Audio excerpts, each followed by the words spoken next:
Islamic studies എന്ന് പറഞ്ഞാൽ ആളുകൾക്ക് പൊതുവെ അറിയുന്ന പ്രധാനപ്പെട്ടൊരു ഇസ്ലാമിക് സ്റ്റഡീസിൻ്റെ മേഖല മദ്രസയാണ്. ഇത് പലപ്പോഴായും എല്ലാവർക്കും ഉണ്ടാകുന്നൊരു സംശയവും നമ്മളൊക്കെ പണ്ട് മനസ്സിലാക്കിയിരുന്ന വിഷയം അങ്ങനെ തന്നെയാണ്. എന്നാൽ അതിൽ നിന്ന് വ്യത്യസ്തമായി നമ്മൾ പൊതുവിൽ ഒരു അക്കാഡമിക് മേഖലയിൽ, എഡ്യൂക്കേഷൻ്റെ മേഖലയിൽ ഒരു സബ്ജക്റ്റിനെ എങ്ങനെയാണോ കാണുന്നത്, അതിൻ്റെ സിലബസ് അല്ലെങ്കിൽ അതിൻ്റെ കരിക്കുലം, അതിൻ്റെ ഓപ്പർച്യൂണിറ്റീസ്, സ്കോപ്പ്, ആ രൂപത്തിൽ ഒരു ഓവർവ്യൂ വ്യത്യസ്തമായ രൂപത്തിൽ ഒരു അക്കാഡമിക് പെർസ്പെക്റ്റീവോട് കൂടി ഇസ്ലാമിക് സ്റ്റഡീസിനെ കാണുന്നതാണ് അതിൻ്റെ ഒരു ഇൻ്റഗ്രേറ്റഡ് അപ്രോച്ച്. അല്ലെങ്കിൽ അസ്സലാമു അലൈക്കും വറഹ്മത്തുള്ളാഹി വബറകാതുഹു. ബിസ്മില്ലാഹിൽ അൽഹംദുലില്ലാഹി വസ്സലാത്തു വസ്സലാമു അലാ റസൂലില്ലാഹി വബഅദ്. പ്രിയപ്പെട്ട പീസ് റേഡിയോ ശ്രോതാക്കളെ, വഴികാട്ടിയുടെ മറ്റൊരു എപ്പിസോഡിലേക്ക് എല്ലാവർക്കും സ്വാഗതം. ഇന്ന് വഴികാട്ടിയിൽ നമ്മോടൊപ്പം ഉള്ളത് ഹാദി അൽ ഹിക്കമിയാണ്. ഹാദി ഖുർആൻ മനഃപ്പാഠമാക്കിയ ഹാഫിളാണ്. അതോടൊപ്പം ഇന്ന് വഴികാട്ടിയിൽ ഈ ഒരു എപ്പിസോഡിൽ ഇവിടെ ഇരിക്കുന്നത് ഇസ്ലാമിക് സ്റ്റഡീസ് എന്ന ഒരു പഠന മേഖലയിൽ JRF കരസ്ഥമാക്കി അതിൻ്റെ പോസ്റ്റ് ഗ്രാജുവേഷൻ കഴിഞ്ഞു JRF കരസ്ഥമാക്കിയൊരു റിസർച്ചിന് കയറാനിരിക്കുകയാണ്. ആ സാഹചര്യത്തിലാണ് ഹാദി ഇന്ന് നമ്മോടൊപ്പം ചേരുന്നത്. ഇസ്ലാമിക് സ്റ്റഡീസ് എന്ന് കേൾക്കുമ്പോൾ പൊതുവെ പ്രേക്ഷകർക്ക്, ശ്രോതാക്കൾക്ക് തോന്നുന്നതിനപ്പുറത്തുള്ള ഒരു ലോകത്തെയാണ് ഇന്നത്തെ വഴികാട്ടിയിൽ നമ്മൾ പരിചയപ്പെടുന്നത്. ഏതായാലും ഈ ഒരു എപ്പിസോഡിലേക്ക് മുഴുവൻ ശ്രോതാക്കൾക്കും സ്വാഗതം. അതോടൊപ്പം ഇന്നത്തെ അതിഥി ഹാദി അൽ ഹിക്കമിയെയും സ്വാഗതം ചെയ്യാം. അസ്സലാമു അലൈക്കും വറഹ്മത്തുള്ളാഹി. ഹാദി, നമ്മൾ ഇവിടെ പറഞ്ഞതുപോലെ ഇസ്ലാമിക് സ്റ്റഡീസ് എന്ന് പറഞ്ഞാൽ ആളുകൾക്ക് പൊതുവെ അറിയുന്ന പ്രധാനപ്പെട്ടൊരു ഇസ്ലാമിക് സ്റ്റഡീസിൻ്റെ മേഖല മദ്രസയാണ്. അപ്പം മദ്രസയിൽ നമ്മൾ പഠിക്കുന്നത് പോലെ തന്നെയാണോ, അല്ലെങ്കിൽ മദ്രസയുടെ ഒരു അന്തരീക്ഷമാണോ ഇസ്ലാമിക് സ്റ്റഡീസിൽ? ഇപ്പോൾ പോസ്റ്റ് ഗ്രാജുവേഷൻ കഴിഞ്ഞ് എത്തുമ്പം നമുക്ക് അതിലേക്ക് വരണം. അതിന് മുമ്പേ ശ്രോതാക്കൾക്ക് വേണ്ടി ഹാദിയെ പരിചയപ്പെടുത്താം. എവിടുന്നാണ് വരുന്നത്, പഠനം, അങ്ങനത്തെ കാര്യങ്ങളൊക്കെ. എൻ്റെ പേര് ഹാദി. ഞാൻ കണ്ണൂർ ജില്ലയിലെ തളിപ്പറമ്പിനടുത്തുള്ള കുറുമാത്തൂർ എന്ന പ്രദേശത്തു നിന്നാണ് വരുന്നത്. എന്നെ സംബന്ധിച്ചിടത്തോളം അപ്രതീക്ഷിതമായി ഹിഫ്ള് പഠിക്കാൻ ഒരു 7ാം ക്ലാസ് കഴിഞ്ഞപ്പോൾ പോയതാണ്. ഈ ഒരു മേഖലയിലേക്കും അല്ലെങ്കിൽ അൽഹംദുലില്ലാഹ് പല കാര്യങ്ങളിലേക്ക് എത്തിപ്പെടാനുള്ള ഒരു കാരണമായത്. എവിടെയായിരുന്നു ഹിഫ്ള് പഠിച്ചത്? ഹിഫ്ള് പഠിച്ചത് ദാറുൽ ഉലൂം ഐനുൽ ഹുദ എന്ന് പറയുന്ന കണ്ണൂരിലല്ല, നിലമ്പൂരിലൊരു സ്ഥാപനത്തിലാണ്. ഒരു ഉസ്താദുമായി ബന്ധപ്പെട്ട് അങ്ങനെയാണ് അവിടെ എത്തുന്നത്. അങ്ങനെ അവിടുന്ന് ഹിഫ്ള് പൂർത്തീകരിച്ച് പിന്നീട് നാട്ടിൽ തന്നെ 10ാം ക്ലാസ് എഴുതി. അതിനുശേഷം വീണ്ടും ജാമിഅ അൽ ഹിന്ദിലേക്ക് പോവുകയാണ്. അവിടെ +1 +2 ഡിഗ്രി പഠനത്തിന് ശേഷമാണ് BArbi ആയിരുന്നു ഡിഗ്രി. അതിനുശേഷം നാട്ടിൽ തന്നെ കണ്ണൂർ യൂണിവേഴ്സിറ്റിക്ക് കീഴിലുള്ള ഒരു കോളേജിൽ B.Ed ചെയ്യുന്നത്, അറബിക്കിൽ B.Ed ചെയ്യുന്നത്. അതിനുശേഷമാണ് ഇങ്ങനൊരു ഇസ്ലാമിക് സ്റ്റഡീസിലെ ഒരു PG എന്നൊരു ആശയത്തിലേക്ക് വരുന്നത്. അതിനെക്കുറിച്ച് പ്രവേശിക്കുന്നതിന് മുമ്പ് വലിയൊരു ഐഡിയ ഉണ്ടായിരുന്നില്ല എന്ന് വേണം പറയാൻ. അവിടെ ഞാൻ നിലവിൽ PG പഠിച്ചു കഴിഞ്ഞ കോളേജിൽ, സാഫി കോളേജിലെ ഒരു അലുമിനി വാപ്പയുമായി ബന്ധപ്പെട്ട് ഇങ്ങനൊരു സാധ്യതയെക്കുറിച്ച് പറഞ്ഞു. അങ്ങനെയാണ് ആ ഒരു കോളേജിലേക്ക് അവിടെ എത്തുന്നതും അവിടെ PG ചെയ്യുന്നതും പിന്നെ തുടർന്നുള്ള കാര്യങ്ങളൊക്കെ അങ്ങനെ വരുന്നത്. ഏതായാലും നേരത്തെ പറഞ്ഞതുപോലെ ഇസ്ലാമിക് സ്റ്റഡീസ് എന്ന് പറയുമ്പോൾ ആളുകൾക്ക് ആദ്യം ഓർമ്മ വരുന്ന ഇസ്ലാമിക് സ്റ്റഡീസിൻ്റെ ഒരു ഇൻസ്റ്റിറ്റ്യൂഷൻ, മുസ്ലിങ്ങളെന്ന് നിൽക്കുന്ന നമ്മളെല്ലാവരും മദ്രസയിൽ പോകുന്നവരാണ്. അപ്പോൾ മദ്രസയാണല്ലോ എല്ലാവർക്കും അറിയുന്ന ഒരു ഇസ്ലാമിക് സ്റ്റഡീസിൻ്റെ ഒരു സെൻറ്ററാണ്. അപ്പോൾ സത്യത്തിൽ മദ്രസയിൽ നിന്ന് നമ്മൾ പഠിക്കുന്ന അതേ ഒരു നേച്ചറും അതേ വിഷയങ്ങളും അതേ രീതിയും തന്നെയാണോ ഇപ്പോൾ നമ്മൾ PGയിലേക്ക് പഠിക്കുമ്പോഴും തുടർന്ന് പഠിക്കുമ്പോഴൊക്കെ ഇസ്ലാമിക് സ്റ്റഡീസിനുള്ളത്? അങ്ങനെയാണ് ആളുകളുടെ പൊതുവെയുള്ള ഒരു വിചാരം. എന്താണ് യാഥാർത്ഥ്യത്തിൽ നമ്മൾ പഠിക്കുന്ന കാര്യങ്ങൾ? ഇത് പലപ്പോഴായും എല്ലാവർക്കും ഉണ്ടാകുന്നൊരു സംശയവും നമ്മളൊക്കെ പണ്ട് മനസ്സിലാക്കിയിരുന്ന വിഷയം അങ്ങനെ തന്നെയാണ്. അത് ഇസ്ലാമിക് സ്റ്റഡീസ് നമ്മൾ കാണുമ്പോൾ അതിന് വ്യത്യസ്തങ്ങളായ അപ്രോച്ചുകൾ അതിനോടുണ്ട്.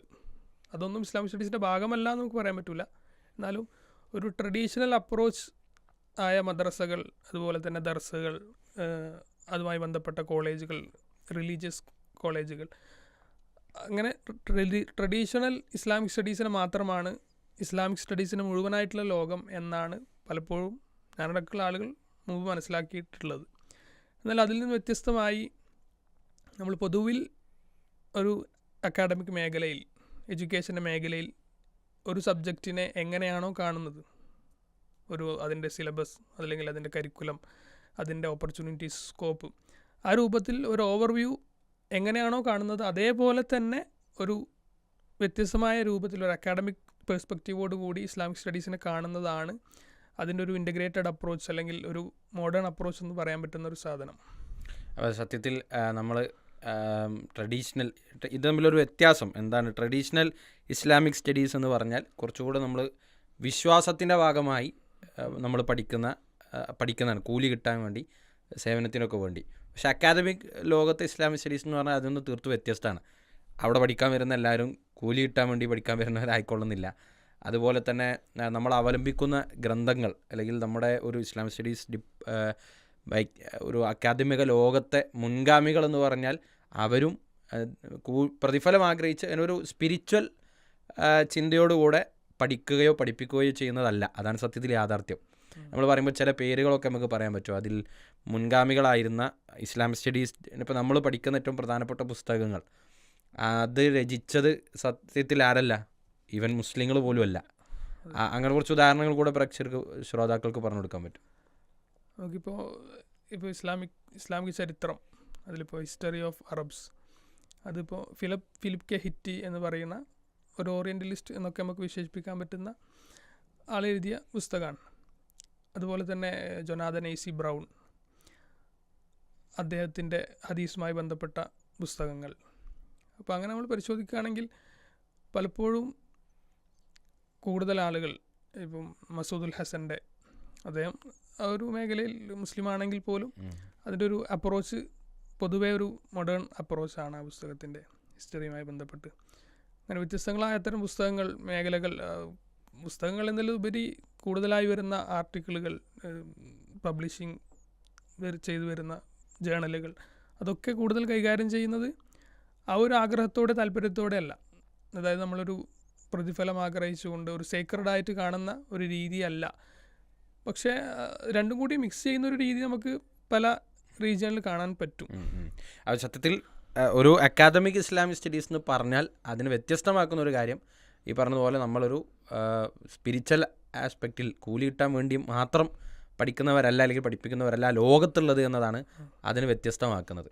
മറിച്ച് അതൊരു എല്ലാ സോഷ്യൽ സയൻസ് വിഷയങ്ങളെപ്പോലെ ഇപ്പോൾ മുസ്ലിങ്ങൾ ചുറ്റിപ്പറ്റി നിൽക്കുന്ന ഒരുപാട് സാമൂഹികമായ സംവിധാനങ്ങളുണ്ട്. ഇപ്പോൾ രാഷ്ട്രങ്ങൾ, അവരുടെ ഇതിൻ്റെ ചരിത്രം, ഇതൊക്കെ മറ്റെല്ലാ ചരിത്രങ്ങളെയും പോലെ പഠിക്കപ്പെടുന്നുണ്ട്. അങ്ങനെ പഠിക്കപ്പെടുന്ന ഒരു വലിയ ലോകമാണ് സത്യത്തിൽ ഇസ്ലാമിക് സ്റ്റഡീസിൻ്റെ ഒരു അക്കാദമിക ലോകം നമുക്ക് തുറന്നു വെക്കുന്നത്. ഇവിടെ ഹാദിയെ സംബന്ധിച്ച് ഇപ്പോൾ ഹാദി ഒരു ബാക്ക്ഗ്രൗണ്ട്, ഒരു ട്രഡീഷണൽ ഇസ്ലാമിക് സ്റ്റഡീസ് ഉള്ള വ്യക്തിയാണ്. അപ്പോൾ അതിൽ നിന്നൊരു അക്കാദമിക് ഇസ്ലാമിക് സ്റ്റഡീസ് ലോകത്തേക്ക് സ്വിച്ച് ചെയ്യുമ്പം ഉണ്ടായിരുന്നൊരു ഫീലിംഗ് എന്താണ്? അത് കൂടുതൽ എളുപ്പമായിരുന്നോ അല്ല കൂടുതൽ പ്രശ്നമായിരുന്നോ എന്നൊരു ചോദ്യം. ഒരു ഇസ്ലാമിക് സ്റ്റഡീസ് എന്ന് പറയുന്ന ഒരു PG അല്ലെങ്കിൽ അങ്ങനെ പേരിലൊരു നമ്മളെ പൊതുവിൽ കാണുന്ന യൂണിവേഴ്സിറ്റികളിലും കോളേജുകളിലും ഉണ്ട് എന്ന് തന്നെ എന്നെ അത്ഭുതപ്പെടുത്തിയ കാര്യമാണ് അതിനെക്കുറിച്ച് അറിഞ്ഞപ്പോൾ. അപ്പോൾ അപ്രതീക്ഷിതമായി അങ്ങനെ ഒരു കോഴ്സിൽ എത്തപ്പെട്ടു. പിന്നെ അതിൻ്റെ ക്ലാസ്സുകളും സിലബസും അതൊക്കെ നമ്മൾ പരിശോധിച്ച് നോക്കുമ്പോൾ പലപ്പോഴും നമ്മൾ പൊതുവിൽ ഒരു ഹിസ്റ്ററി എങ്ങനെയാണ് പഠിക്കുന്നത്, അല്ലെങ്കിൽ ഒരു സയൻസിനെ നമ്മൾ എങ്ങനെയാണ് പഠിക്കുന്നത്, ഒരു ഹ്യൂമാനിറ്റീസിൻ്റെ കീഴിൽ വരുന്നതാണോ ഈ സബ്ജക്റ്റ്. അപ്പോൾ അതിനെ എങ്ങനെയാണോ സമീപിക്കുന്നത്, ആ രൂപത്തിലേക്കാണ് ഇത് സമീപിക്കുന്നത് വരുന്നത്. അപ്പോൾ നമുക്കൊരു ഒരു ഒരു കൾച്ചറൽ ഒരു ബ്രേക്ക്, ഒരു പ്രോബ്ലം അവിടെ നമുക്ക് ഫീൽ ചെയ്യും. കാരണം നമ്മൾ ശീലിച്ചു വന്നൊരു രീതി അല്ല അവിടെ നമ്മളെ പഠിപ്പിക്കുന്ന പ്രൊഫസേഴ്സ് ആണെങ്കിലും അവരൊക്കെ സ്വീകരിച്ചിരുന്നത് ഒരു ജനറലി അതിനെ ഒരു ആദ്യമേ ഇല്ല ഒരു സ്റ്റീരിയോ ടൈപ്പോ അല്ലെങ്കിൽ ഒരു മുൻധാരണയൊന്നും ഇല്ലാതെ ഒരു ഔട്ടർ പെർസ്പെക്റ്റീവിൽ നിന്നും എങ്ങനെ ഇസ്ലാമിനെ അല്ലെങ്കിൽ ഇസ്ലാമിൻ്റെ തിയോളജിയെ അതുമായി ബന്ധപ്പെട്ട വിഷയങ്ങളെ എങ്ങനെ കാണാൻ സാധിക്കും എന്നതാണ് കൂടുതലും ശ്രമിച്ചുകൊണ്ടിരുന്നത്. അപ്പോൾ അത് ആദ്യമൊക്കെ അങ്ങനെ ഒരു ഫീലിംഗ് ഉണ്ടെങ്കിലും കൂടുതൽ ആളുകളായി ഇടപെട്ട് വ്യത്യസ്ത ചിന്താചാരകളിൽ നിന്നുള്ള ആളുകൾ നമ്മുടെ ക്ലാസ്സിൽ പൊതുവെ ഉണ്ടാകുമ്പോൾ തന്നെ അവരൊക്കെ അതിന് സഹായിച്ച് നമുക്കങ്ങനെ മുന്നോട്ട് പോകുമ്പോൾ സ്വാഭാവികമായും ആ ബാരിയർ നീങ്ങി വരികയാണ് ചെയ്യുന്നത്. ഇവിടെ ഒരു കൗതുകത്തിന് ചോദിച്ചാൽ ഇപ്പോൾ PG ചെയ്യുന്ന സമയത്ത് എത്ര കുട്ടികളുണ്ടായിരുന്നു ക്ലാസ്സിൽ? ഒരു 20? ഒരു 20-ൽ താഴെ കുട്ടികളാണ്. അതിൽ എത്ര ആളുകളായിരിക്കും ഒരു ട്രഡീഷണൽ ഇസ്ലാമിക് സ്റ്റഡീസ് ബാക്ക്ഗ്രൗണ്ടിൽ നിന്ന് വന്നിട്ടുണ്ടാവുക? എൻ്റെ ഒരു ക്ലാസ്സിനെ സംബന്ധിച്ചിടത്തോളം ഒരു പകുതിയോളം ആളുകൾ ട്രഡീഷണൽ ബാക്ക്ഗ്രൗണ്ടിലും ബാക്കി പകുതി അല്ലാത്തതുമാണ്. നമ്മൾ പൊതുവേ ഡിപ്പാർട്ട്മെൻറ്റിലെ എണ്ണം എടുത്താൽ തന്നെ പകുതിയിൽ കൂടുതൽ ആളുകൾ ട്രഡീഷണൽ ഇസ്ലാമിക് സ്റ്റഡീസിൽ നിന്ന് ഉണ്ടാകാറില്ല. അപ്പോൾ ഞാൻ സാഫിയിൽ പഠിച്ചാണ്. അപ്പോൾ നമ്മൾ സാഫിയിൽ ഒരു ചില വർഷങ്ങൾ ചിലപ്പം കുറച്ച് കൂടുതലുണ്ടാവും ട്രഡീഷണൽ ഇസ്ലാമിക് സ്റ്റഡീസ്. അപ്പോൾ ദർസ്, അറബിക് കോളേജ് എന്നൊക്കെ പഠിച്ചിട്ട് PGക്ക് വരുന്ന കുട്ടികളുടെ എണ്ണം പൊതുവേ കുറവായിരിക്കും. ക്ലാസ്സിലെ ബഹുഭൂരിപക്ഷം എന്ന് പറയുന്നത് സാധാരണ ഡിഗ്രി, അത് ചിലപ്പോൾ BA ഇംഗ്ലീഷ് ആയിരിക്കും, BA എക്കണോമിക്സ് ആയിരിക്കും, അല്ലെങ്കിൽ പിന്നെ പല നിലക്കുള്ള BCom ഒക്കെ ചെയ്തവരൊക്കെ ഇസ്ലാമിക് സ്റ്റഡീസിന് വേണ്ടി വരാറുണ്ട്. അപ്പോൾ സത്യം നമ്മൾ പറയാൻ ഉദ്ദേശിക്കുന്ന അല്ലെങ്കിൽ കൺവേ ചെയ്യാൻ ഉദ്ദേശിക്കുന്ന ഒരു മെസ്സേജ് എന്താണെന്ന് വെച്ചാൽ, ഇത് നമ്മൾ മനസ്സിലാക്കിയ പോലത്തിലുള്ള ഒരു അറബിക് കോളേജ് അല്ല, മറിച്ച് ഇതൊരു പിന്നെ ഒരു അക്കാദമിക് ലോകമാണ്. അവിടേക്ക് നമുക്ക് താല്പര്യമുള്ള സബ്ജക്റ്റുകൾ അവിടെ ഉണ്ടെങ്കിൽ അത് സോഷ്യോളജിയാണ്, ചരിത്രമാണ്, അതുപോലെ തന്നെ രാഷ്ട്രീയത്തിൻ്റെ വിശകലനങ്ങളാണ്. അതോടൊപ്പം ഒരു മുസ്ലിമിൻ്റെ സാമൂഹ്യ പശ്ചാത്തലത്തിൽ നിന്ന് പിന്നെ ഫിഖുഹും അതൊക്കെ ചർച്ചയാകും. പക്ഷെ അതൊന്നും എന്തല്ല, ഒരു അറബിക് കോളേജിൻ്റെ ഒരു ദർസിൻ്റെ പരിപ്രേക്ഷ്യത്തിൽ നിന്നല്ല എന്നുള്ളതാണ് ഈ നമുക്ക് പിന്നെ കൈമാറാൻ പറ്റുന്നൊരു കാര്യം. പിന്നെ അതുപോലെ തന്നെ വേറൊരു പ്രധാനപ്പെട്ട ചോദ്യമാണ്, ഇസ്ലാമിക് സ്റ്റഡീസിൽ PG ചെയ്ത് മുന്നോട്ട് പോകാൻ ഒരാൾക്ക് അറബി അറിയുക എന്നത് അനിവാര്യമാണോ എന്ന ചോദ്യം. ഒരിക്കലും അനിവാര്യം എന്ന് പറയാൻ പറ്റില്ല. കാരണം ഇസ്ലാമിക് സ്റ്റഡീസിൻ്റെ വേൾഡിൽ മൊത്തത്തിലുള്ളൊരു മീഡിയം ഇംഗ്ലീഷാണ്. അപ്പോൾ ഒരു കോമൺ ലാംഗ്വേജ് എന്ന നിലയിൽ അതറിയുന്ന ഏതൊരാൾക്കും ഇസ്ലാമിക് സ്റ്റഡീസിനെ കുറിച്ച് കൂടുതലായി മനസ്സിലാക്കാൻ സാധിക്കുന്നതാണ്. നമ്മൾക്ക് അത്ഭുതപ്പെടുത്തുന്ന കാര്യം എന്ന് വെച്ചാൽ, ഇസ്ലാമികിൻ്റെ പ്രൈമറി സോഴ്സുകളെ കുറിച്ച് ഉള്ള അഗാധമായ പഠനങ്ങൾ നമ്മൾ പോലും അറബിയിൽ അതിൻ്റെ ബ്രാഞ്ചിൻ്റെ ഉള്ളിലെ ബ്രാഞ്ചായി കാണുന്ന പല വിഷയങ്ങളിലും ഇംഗ്ലീഷിൽ ആർട്ടിക്കിളുകളും ബുക്കുകളും ലഭ്യമാണ്. വളരെ വിശാലമായ രൂപത്തിൽ അതിനെ അനലൈസ് ചെയ്തുകൊണ്ടുള്ള സംഭവങ്ങൾ. അപ്പോൾ അറബി അറിയുക എന്നുള്ളതൊരു പ്ലസ് പോയിൻ്റായി നമുക്ക് എടുക്കാം, പക്ഷെ ഒരിക്കലും അത് അനിവാര്യമെന്ന് പറയാൻ പറ്റില്ല. അതിപ്പോൾ നമ്മളെ കൂടെ പഠിക്കുന്നവരും നമ്മളെ കൂടെ പഠിക്കുന്നവർ മാത്രമല്ല, ഇസ്ലാമിക് സ്റ്റഡീസ് പഠിച്ചു പോകുന്ന ഭൂരിഭാഗം ആളുകൾ എടുത്താലും അതിൽ അറബിയിൽ പ്രാവീണ്യമുള്ളൂ എന്ന് പറയാൻ സാധിക്കുന്നത് വളരെ കുറഞ്ഞ ശതമാനം ആളുകളായിരിക്കും. ബാക്കി എല്ലാവരും അവരുടെ ഇംഗ്ലീഷ് ലാംഗ്വേജ് കപ്പാസിറ്റിയിലാണ് അവർ പഠിച്ചു മുന്നോട്ട് പോവുക എന്നാണ് നമുക്ക് മനസ്സിലാക്കുക. പിന്നെ ആദ്യയോട് പേഴ്സണലായിട്ട് ചോദിച്ചാൽ, അറബിക്കിൽ BAയും B.Edഉം കഴിഞ്ഞ് പിന്നെ ഇസ്ലാമിക് സ്റ്റഡീസ് എടുക്കാൻ, ഇപ്പോൾ എന്തുകൊണ്ട് MA അറബിക്ക് എടുത്ത് അങ്ങനെ ഒരു ലാംഗ്വേജിലൂടെ മുന്നോട്ട് പോകുന്നതിന് പകരം ഇസ്ലാമിക് സ്റ്റഡീസ് എന്തുകൊണ്ട് ചൂസ് ചെയ്തു എന്നൊരു, അതെന്തുകൊണ്ടാണ് അങ്ങനെ ചൂസ് ചെയ്യാനുള്ള കാരണം? ചൂസ് ചെയ്യാനുള്ള കാരണം അതൊരു നല്ല കാരണമായിട്ട് എനിക്ക് തോന്നുന്നില്ല, എന്നാലും ഞാൻ പറയാം. അതായത് ഞാൻ പറഞ്ഞല്ലോ, ഇങ്ങനെ വാപ്പയുമായി ബന്ധപ്പെട്ട ഒരാൾ ഈ സാഫി കോളേജിൻ്റെ ഒരു അലുമിനിയായി, അദ്ദേഹമാണ് ഇങ്ങനെ ഒരു, അപ്പോൾ ഞാൻ അറബീൻ്റെ ഒരു മേഖലയിൽ ഒരു ടീച്ചറാവുക അല്ലെങ്കിൽ B.Ed എടുത്ത് ആ ഒരു മേഖലയിൽ പ്രൊഫസർ എന്ന രൂപത്തിൽ പോകണം എന്നാണ് എൻ്റെ താല്പര്യം. അപ്പോൾ അഥവാ എല്ലാ വഴികളും മുട്ടിയാൽ ഒരു ഗൾഫിലേക്ക് പോകേണ്ടി വരുന്നൊരു സാഹചര്യം ഉണ്ടായാൽ, ഗൾഫിൽ ഒരു സാധ്യത കൂടുതൽ ഒരു ടീച്ചർ എന്ന നിലയിൽ അറബിക്കിനേക്കാളും ഇസ്ലാമിക് സ്റ്റഡീസിൻ്റെ ടീച്ചിങ് ഒരു പൊസിഷനാണ് കൂടുതലായി ഉള്ളത് എന്ന് ഞാൻ പറഞ്ഞു കേട്ടിട്ടുണ്ട്. അതൊന്നും നമ്മളിവിടെ വിശദീകരിക്കണം തോന്നുന്നു. അതെന്തുകൊണ്ട് സംഭവിക്കുന്നു എന്ന് വെച്ചാൽ, അറബി പഠിപ്പിക്കാൻ പൊതുവേ ഇപ്പോൾ ഇമാറാത്തിലാണ് നമുക്ക് അതിനുള്ള സാധ്യത ഏറ്റവും കൂടുതലുള്ളത്. അത് കഴിഞ്ഞാൽ പിന്നെ സൗദി അടക്കമുള്ള എല്ലാ GCC രാജ്യങ്ങളിലും സ്കൂൾ തലങ്ങളിൽ അറബി പഠിപ്പിക്കൽ നിർബന്ധമാണ്, ഇസ്ലാമിക് സ്റ്റഡീസും പഠിപ്പിക്കൽ നിർബന്ധമാണ്.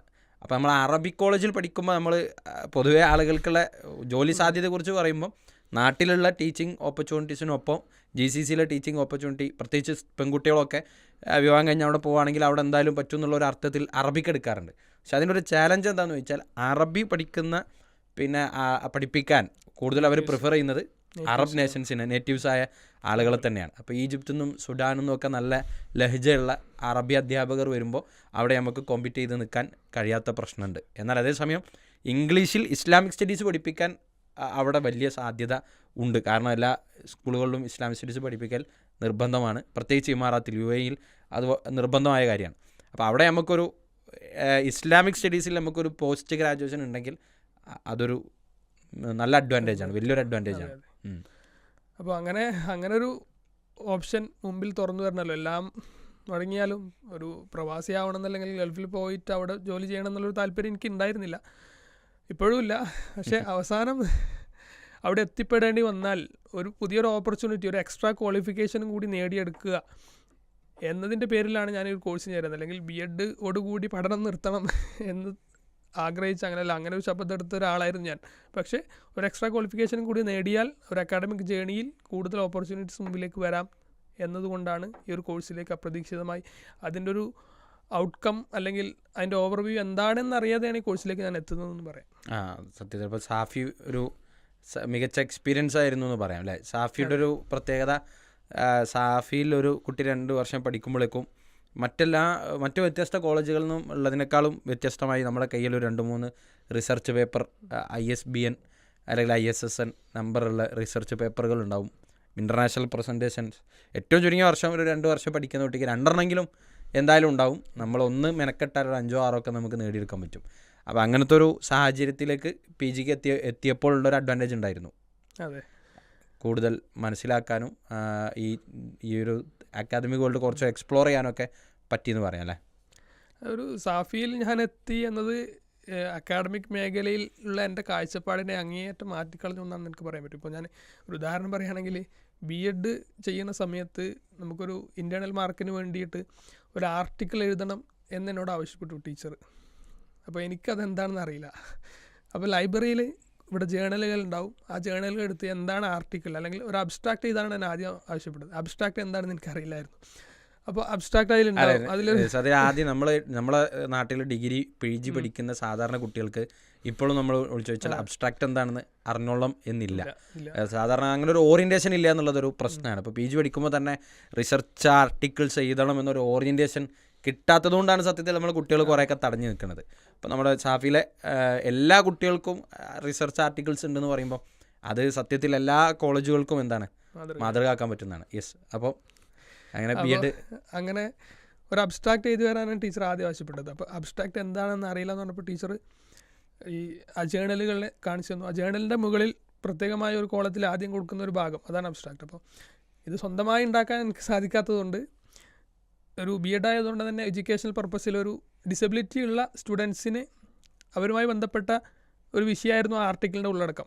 ഞാൻ അതിലുള്ള ഡിസബിലിറ്റി മാറ്റി, അതൊരു സൈക്കോമോട്ടർ ഡിസബിലിറ്റി ഉള്ള ഒരാൾ എന്ന വിഷയം മാറ്റിയിട്ട് ഒരു ബ്ലൈൻഡ് എന്നുള്ള ഒരു അഡീഷണൽ വേർഡിങ് മാത്രം കൊടുത്ത് അതേപോലെ തന്നെ കൊടുത്തു.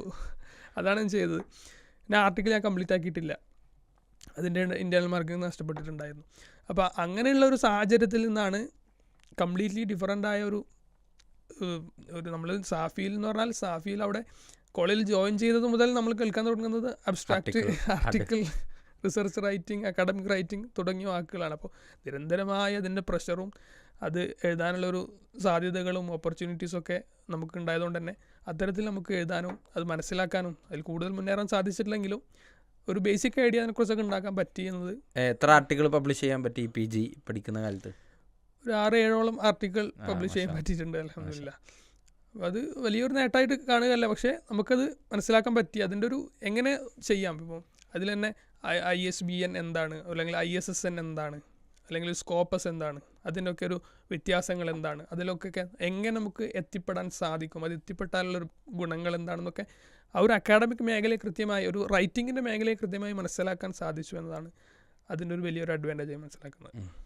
ഏതായാലും ഇസ്ലാമിക് സ്റ്റഡീസ് എന്ന് പറയുന്നത് ഒരു സാധാരണ കൺവെൻഷനലായ മദ്രസ പഠനമല്ല നമ്മൾ ഇതുകൊണ്ട് ഉദ്ദേശിക്കുന്നത്. മറിച്ച് ഒരു ഹ്യൂമാനിറ്റീസ് ബാക്ക്ഗ്രൗണ്ടിൽ ചിന്തിക്കാനും ആലോചിക്കാനും ഒക്കെ പറ്റുന്നൊരു കുട്ടിയാണെങ്കിൽ അവർക്ക് കൂടുതൽ സാധ്യതകൾ ഈ മേഖലയിലുണ്ട്. കുറേ കൂടെ ഒക്കെ അൺഎക്സ്പ്ലോർഡായി നിൽക്കുന്ന ഒരു സാധ്യത ഇവിടെ ഉണ്ട് എന്നാണ് ഈ ഒരു എപ്പിസോഡിൽ നമ്മൾ പരിചയപ്പെട്ടത്. ഇനി കേരളത്തിനകത്തും പുറത്തുള്ള പഠന, ഗവേഷണ, ജോലി സാധ്യതകൾ എന്തൊക്കെയാണ് ഇസ്ലാമിക് സ്റ്റഡീസിനുള്ളത് എന്ന് അടുത്തൊരു എപ്പിസോഡിൽ നമ്മൾ പരിശോധിക്കുന്നുണ്ട്. ആ എപ്പിസോഡിൽ വിശദമായ തരം കാര്യങ്ങൾ നമുക്ക് കേൾക്കാം. ഈ എപ്പിസോഡ് നമ്മളിവിടെ വൈൻഡപ്പ് ചെയ്യുകയാണ്. പ്രേക്ഷകർക്ക്, ശ്രോതാക്കൾക്ക് ഉപകാരപ്പെട്ടിട്ടുണ്ടാകുമെന്ന് വിചാരിക്കുന്നു. അടുത്ത എപ്പിസോഡിൽ വീണ്ടും കാണാം. അസ്സലാമു അലൈക്കും വറഹ്മത്തുള്ളാഹി വബറകാതുഹു.